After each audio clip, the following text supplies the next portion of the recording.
Et il est temps maintenant de remettre le 3e trophée. Et j'ai le plaisir d'accueillir Alexandre Laurier, directeur général international et membre du comité exécutif du groupe SOS. Pour le remettre, il s'agit du trophée de l'influenceur planète.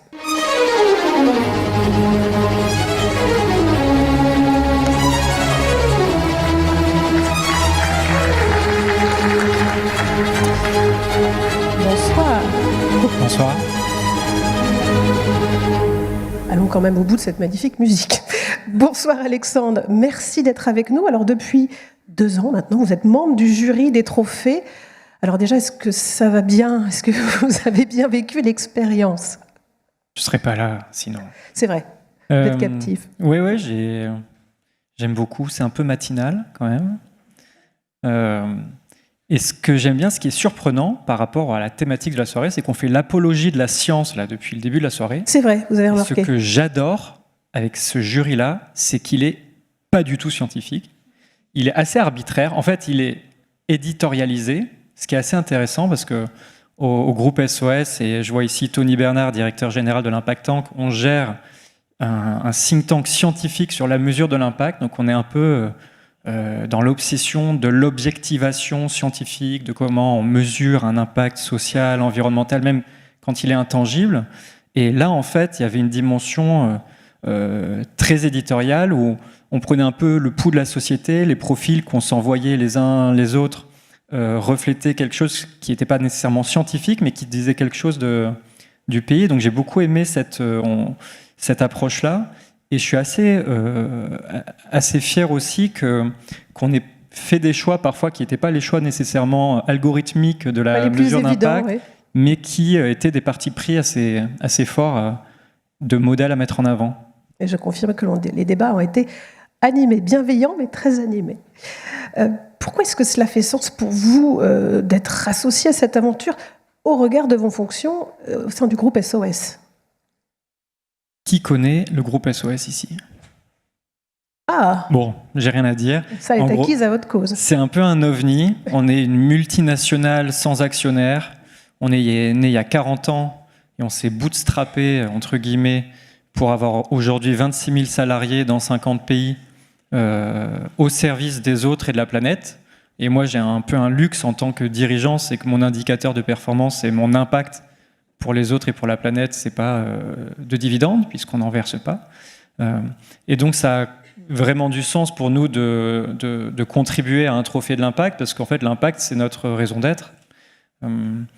Et c'est vrai que c'est particulièrement le cas cette année. Je pense que dans certains pays, la solidarité, c'est un peu un gros mot, voire c'est criminalisé pour certaines agences d'État, notamment d'aide au développement aux États-Unis. Et ce qu'on pense au groupe SOS, en tout cas notre boussole depuis 40 ans, c'est que vivre ensemble, c'est pas la cerise sur le gâteau, en fait c'est le gâteau tout court. C'est les fondamentaux. Hein. Ouais. Et ce genre de prix permet de rappeler qu'en fait la solidarité, c'est pas un gros mot, c'est aussi un bon investissement, et c'est un retour sur investissement qu'on peut assumer comme tel, pas que financier évidemment, social, environnemental, mais à remettre à sa juste place. Bien, merci Alexandre. Nous allons maintenant découvrir les nommés dans cette catégorie.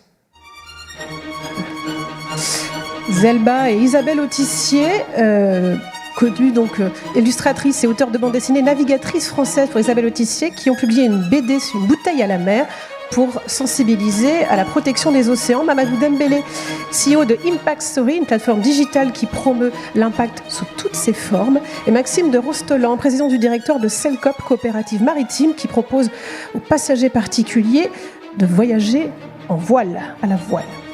Eh bien Alexandre, je vous laisse nous annoncer le nom du lauréat. Il va apparaître à l'écran. Maxime de Rostolan. Bravo.